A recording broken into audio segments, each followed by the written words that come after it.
saat ini saya sedang berada di Kabupaten Solo Selatan. Dan pemirsa, di Solo Selatan selain terkenal dengan kekayaan alamnya, juga terkenal dengan budidaya maggot yang dibudidaya oleh sekelompok pertanian dan juga peternakan di Solo Selatan sebagai bahan pakan perikanan dan juga unggas. Penasaran seperti apa proses budidaya maggot ini? Diikuti saya di Ranah Tari. Solo Selatan adalah kabupaten yang terletak di bagian timur Provinsi Sumatera Barat. Kabupaten ini resmi dimekarkan dari Kabupaten Solo pada tahun 2004 dengan mencakup wilayah seluas 3.346,20 km persegi. Sektor pertanian dan peternakan merupakan salah satu sektor yang berperan dan berkontribusi besar dalam peningkatan pertumbuhan ekonomi masyarakat. Untuk itu, pemerintah daerah terus mendorong peningkatan sumber daya sektor pertanian dan peternakan dengan dukungan dari berbagai pihak. Salah satu pengembangan dunia peternakan yang sedang banyak digeluti masyarakat petani ternak Solo Selatan adalah budidaya maggot. Saya pun tertarik untuk melihat seperti apa pengembangan budidaya maggot di Solo Selatan. Maggot adalah larva yang berasal dari lalat BSF atau Black Soldier Fly yang memiliki kualitas larva yang baik serta protein tinggi untuk pakan alami. Maggot menjadi salah satu komoditas yang sangat menarik untuk dikembangkan karena kebutuhan maggot dalam memenuhi pakan ternak terus meningkat di beberapa daerah di Indonesia, khususnya Sumatera Barat. Di Kabupaten Solo Selatan, budidaya maggot menjadi suatu hal baru yang digeluti para petani maggot. Halo, selamat siang Bang. Iya. Kenalin Putri dari TVRI. Iya, Dan ini kalau boleh tahu dengan Bang Apit. Apit. Dan pemirsa, sesuai dengan informasi yang sudah kita dapatkan bahwa Bang Apit ini adalah salah satu pembudidaya yang berhasil membudidaya maggot. Nah, ini kalau boleh tahu Bang Apit sendiri sedang buat apa nih Bang? Ini kita lagi bikin biofon. Biofon. Biofon ini untuk apa nih Bang? Ini untuk tempat pembesaran maggot. Kalau bahasa orangnya ini untuk kayak kandangnya lah. Kandangnya maggot. Nah, Bang, ini kalau boleh cerita soal potensi-potensi dari maggot ini sendiri seperti apa aja nih Bang? Kalau potensi maggot cukup bagus sekarang ya kan. Permintaan pun cukup banyak. Karena maggot ini suatu pakan alternatif untuk ikan dan hewan-hewan lainnya. Kayak ayam, ikan, itik. Lebih bermanfaatnya lebih banyak ya Bang ya. Nah Putri, boleh nggak nih Bang belajar mengetahui bagaimana sih cara membudidaya maggot ini sendiri Bang Apit? Oh, boleh? Boleh. Oke. Baik. Ayo. Yuk. Yuk. Ternyata pengembangan maggot tidak terlepas dari tahapan pembibitan maggot. Saya diajak Bang Apit untuk melihat proses pembibitan maggot ini yang letaknya tidak jauh dari lokasi saya bertemu Bang Apit. Hal utama dalam pembudidayaan maggot ini adalah menyiapkan kandang maggot sebagai tempat lalat BSF kawin dan memproduksi telur maggot.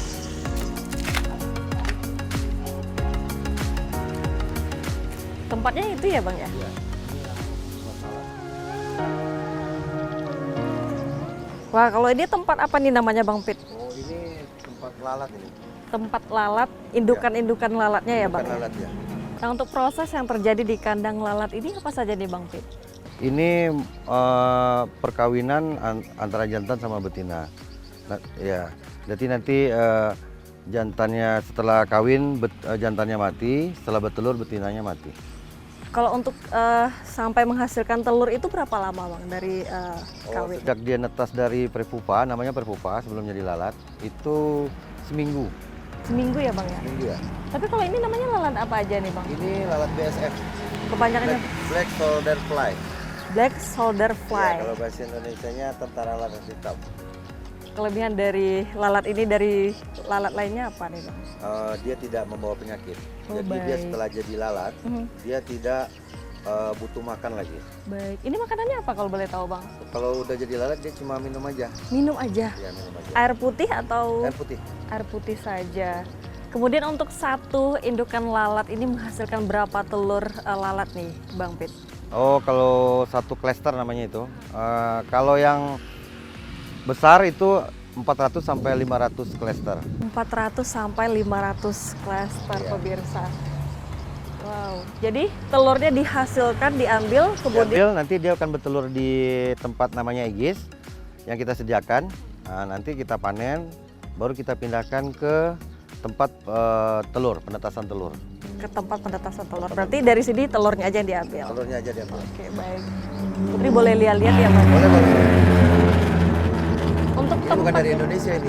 dari mana nih, Bang? Ini aslinya kampungnya ini di Amerika Selatan. Ini. Kampung lalatnya ya, Bang? Kampung lalatnya. Dari Amerika. Rantau dia kayak orang Padang sini. Wow. Dan ini kandangnya terbuat dari apa nih, Bang? Ini dari jaring insek. Jadi kita karena nanti kita akan main air, jadi jaringnya nggak sembarang jaring, dia kayak dari plastik gitu. Nanti kita akan semprotkan untuk minum ya kan. Ini habis dari telur kita pindahkan ke wadah apa nih, Bang? Ke tempat penetasan. Tempat penetasan. Kita boleh cek? Boleh? Baik, yuk pemirsa kita lihat.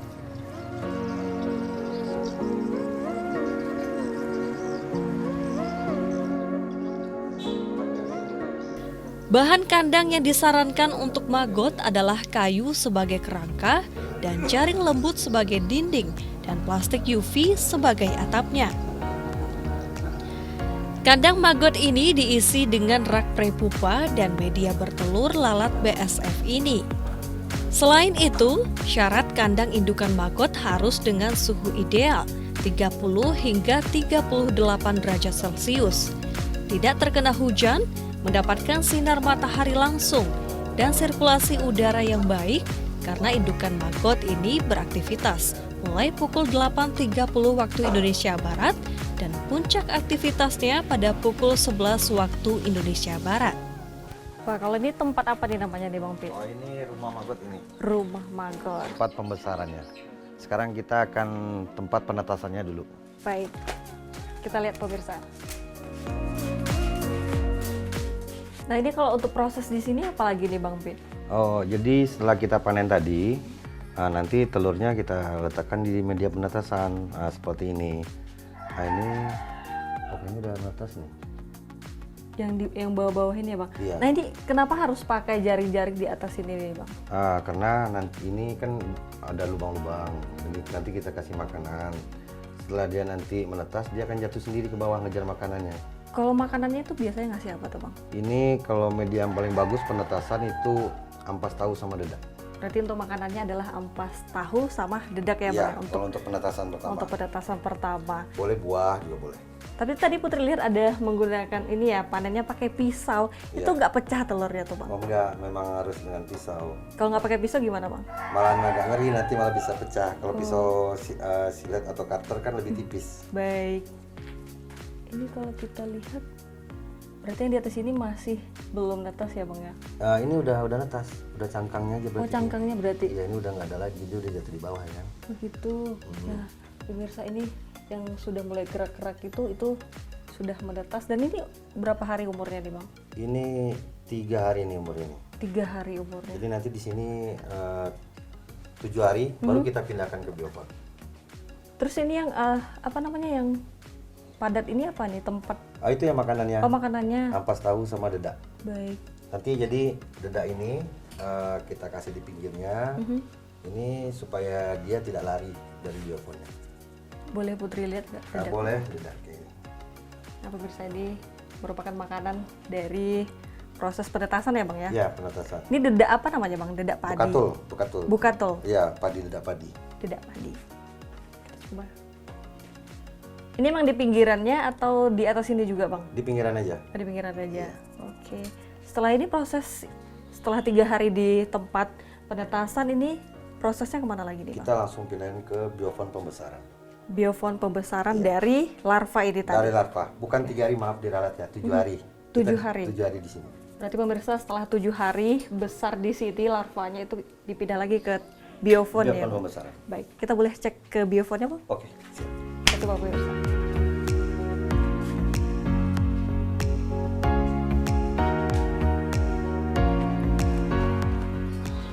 Nah, berarti ini tempat pemindahan dari yang sudah 7 hari di menetas ya Bang ya? Iya, ini tempatnya.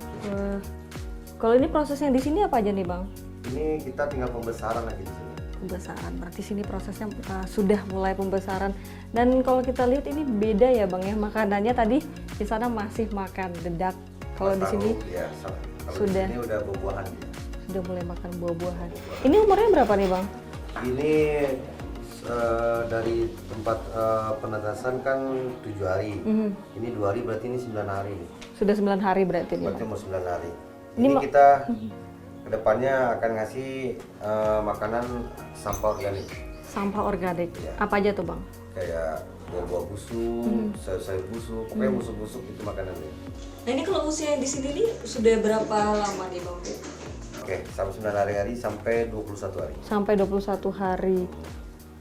Nah ini kalau kita lihat nih pemirsa, tadi di sana warnanya masih putih ya Bang ya. Masih putih. Kalau ini karena makanannya sudah mulai makan buah-buahan, jadi maggotnya juga sudah mulai memerah ya. Merah. Perutnya ya karena habis Jadi dia- makan buah merah. Ngikutin warna makanan dia yang dimakan. Ikutin warna makanannya. Jenis makanan yang dia makan. Ini perkiraan kalau seonggoan ini berapa banyak nih Bang? Ini kemarin 5 gram. 5 gram. Kalau 5 gram nanti panen setidaknya 10 kilo.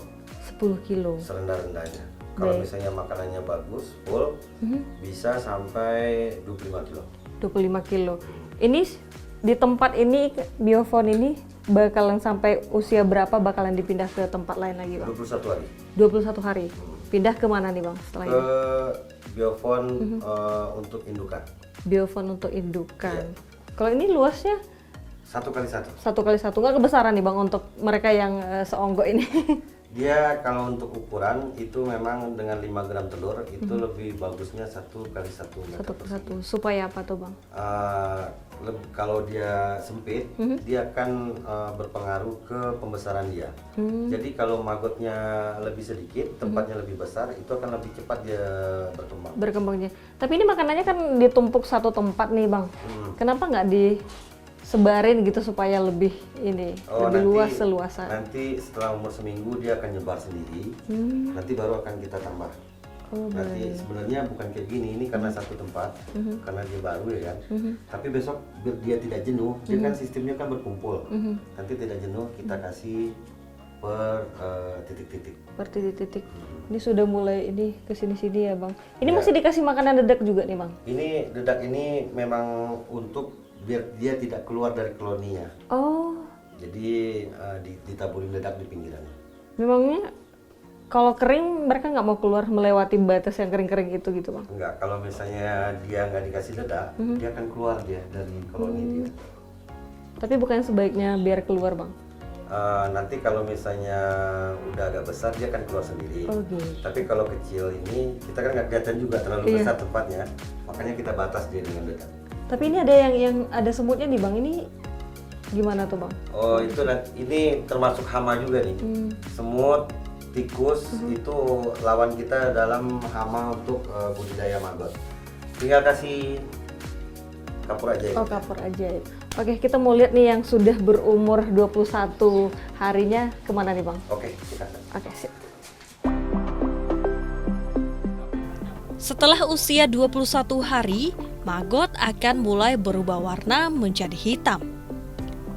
Di fase ini, maggot sudah tidak membutuhkan makan lagi dan mulai memanjat dari media lembab ke media yang lebih kering. Selama 7 hari, maggot masuk ke dalam fase prepupa, mulai tidak bergerak atau diam selama 7 hingga 1 bulan, sampai pupa menetas dan menjadi lalat BSF. Nah, selama menjadi lalat BSF ini rata-rata hidup 7 hingga 14 hari setelah lalat jantan kawin dan lalat betina setelah bertelur. Wow. Kalau ini tempat prosesnya apa lagi di sini, Bang? Ini tempat indukan ini. Tempat indukan. Iya. Ini usianya sudah berapa lama nih, Bang? Ini 21 hari ke atas ini. 21 hari ke atas pemirsa. Dan ini memang khusus untuk indukan saja ya Bang ya? Khusus untuk indukan. Nah untuk maggot sendiri sebenarnya Manfaatnya untuk apa aja nih Bang Pit? Kalau ini untuk makanan ikan, makanan ayam. Kalau maggot ini pakan alternatif biar kita bisa mengurangi kos pakan. Biasanya kita pakai pakan pabrikan 20 karung, mungkin 50% 10 karung, kita selebihnya sama ini udah panen. Lebih efisien, lebih efektif juga untuk pakanan ternak ya pemirsa. Dan ini kalau Putri boleh tahu nih Bang, Bang Apit kenapa tertarik membudidaya maggot ini Bang Apit? Ya karena maggot ini banyak ini kegunaannya banyak. Terutama kita kayak saya kan hobi miara ayam, ikan ya kan. Yaitu tadi dengan kita miara maggot kita bisa mengurangi kos. Kalau kita bisa mengurangi kos pengeluaran itu pasti keuntungan lebih tinggi. Itu makanya saya biara maggot. Kalau saya ini udah 2 tahun. sudah 2 tahun pemirsa. Dan kalau Bang Apit sendiri nih belajar untuk membudidaya maggot ini dari mana nih Bang?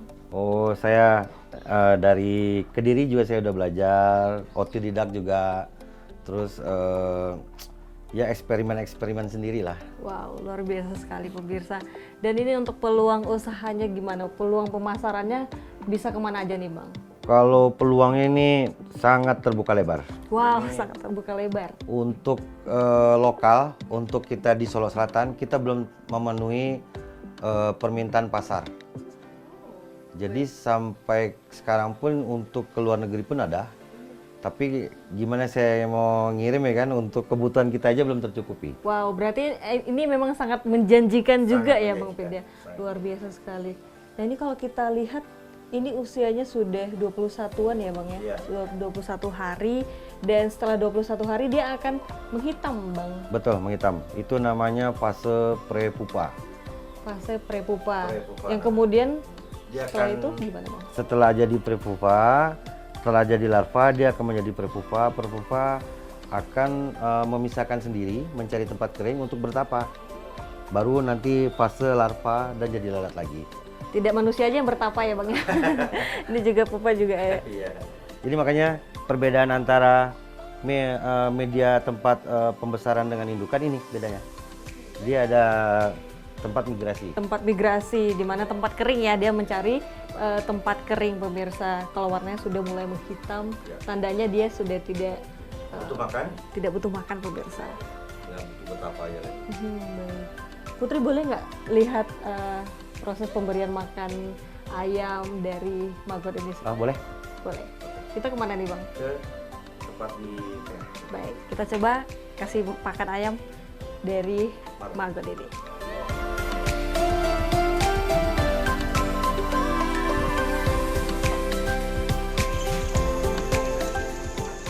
Maggot sangat bermanfaat bagi para petani. Selain memberi nilai tambah, maggot juga bisa menjadi sumber nutrien karena memiliki kandungan nutrien yang tinggi seperti protein, asam amino, lemak, mineral sebagai pakan ternak. Nah ini ayamnya ya Bang Apit? Ah, ini peternakan unggas yang aplikasinya pakai maggot. Nah ini Bang, keuntungan dari penggunaan maggot sebagai bahan pakan ternak ayam atau unggas apa saja nih Bang? Jadi kalau kita aplikasi dengan unggas, jadi kotoran unggasnya dimakan maggot, nanti maggotnya kita kasih ke unggas. Jadi muter situ aja. Putar aja. Ya kayak gitu aja. Bermanfaat ya Bang? Iya betul. Untuk nutrisinya sendiri bagaimana Bang Apit? Oh, jadi kalau untuk piara unggas tanpa vaksin dan vitamin ya maggot BSF. Karena dia ada vitamin yang bagus buat unggas di maggotnya. Terus ya ayamnya dagingnya lebih legit kalau kita pakai maggot. Maggot. Nah untuk 1 bulannya nih Bang, berapa nih maggot yang bisa diproduksi atau dibudidaya nih Bang? Kalau maggot sekarang kisaran 100 kilo 1 minggu. 100 kilo 1 minggu. Ya. Dan untuk 1 kilonya itu berapa harganya Bang? Sekarang relatif anggaran 7.000 sampai 8.000 per kilo. 7.000 sampai 8.000 per kilo. Dan efektifnya ketika menggunakan makanan maggot ini untuk ayam, mungkin dari segi kehematan atau gimana? Yang pasti kos kita lebih hemat. Jadi kita yang pasti tidak ada ketergantungan dengan makan pabrikan. yang bisa kalau kita pakai maggot itu bisa mengurangi kos sampai 60%. Baik, selain menjadi bahan pakan unggas atau ayam ya pemirsa, ternyata maggot bisa menjadi pakan apa lagi nih Bang? Untuk ikan. Untuk ikan, ikan apa nih contohnya Ikan Bang? lele. Ikan lele. Kita boleh lihat Bang? Boleh. Sip.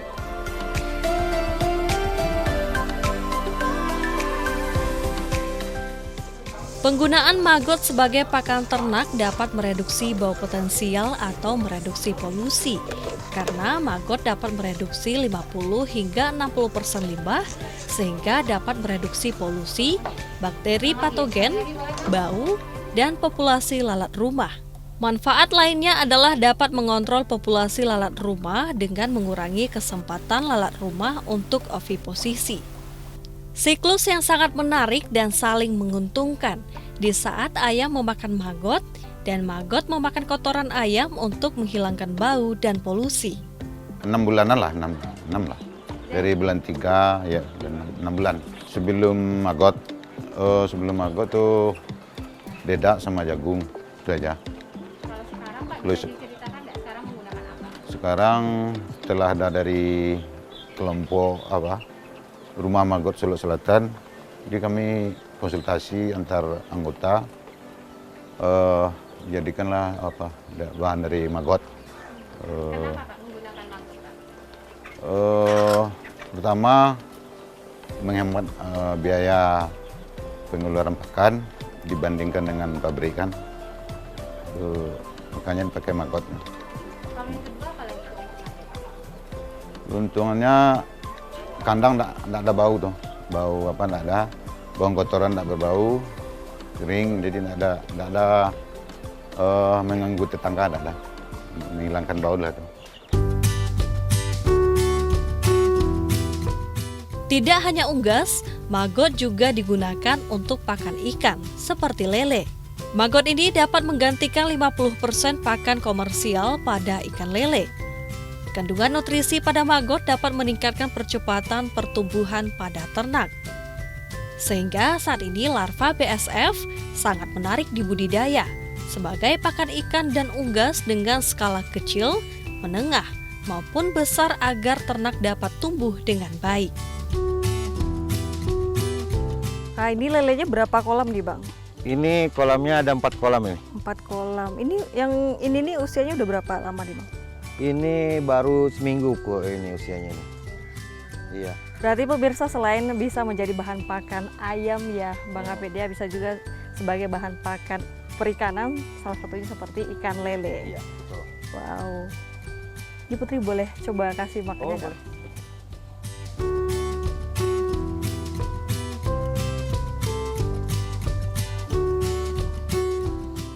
Lucu ya maggotnya ya. Wow. Nah ini kalau boleh tahu kandungan dari maggot sendiri untuk bahan pakan ikan itu apa saja nih Bang Apit? Jadi kalau untuk maggot, untuk ikan, jadi lebih manfaat ke ikannya. Soalnya kalau dengan unggas kita cuma bisa pakai 60%, tapi dengan ikan lele, apalagi lele, itu bisa 80%. Berarti lebih hemat ya Bang Lebih Apit, hemat, luar biasa sekali.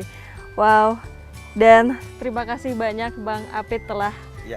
nemanin Putri mulai dari proses pembudidayaan dari maggot ini, dari pembibitan, kemudian pemberian makan dan juga manfaat dari maggot ini sendiri. Ya, siap. Dan pemirsa, ini juga memang bisa menjadi edukasi untuk kita semua, tidak hanya sebagai bahan pakan ternak tapi juga bisa membantu sebagai pengolah sampah organik rumah tangga juga Betul, ya Bang. betul. Luar biasa sekali. Dan ini memang maggotnya memiliki nilai ekonomi yang sangat tinggi pemirsa. Di Sumatera Barat ini memang kebutuhan maggot sangat tinggi-tingginya ya Sangat Bang Apit. tinggi, benar. Luar biasa. Dan pemirsa, ini juga menjadi edukasi bagi kita. Selain maggot ini bermanfaat untuk sebagai bahan pakan perikanan dan juga unggas, maggot ini juga bermanfaat untuk membantu pengolahan sampah atau limbah organik rumah tangga dan juga memiliki nilai tinggi yang sangat luar biasa, dan juga kebutuhan maggot ini di Sumatera Barat sangat tinggi ya Bang Apit ya. Dan pemirsa, demikian saya Arun Sofian Putri Jawa. Sampai jumpa.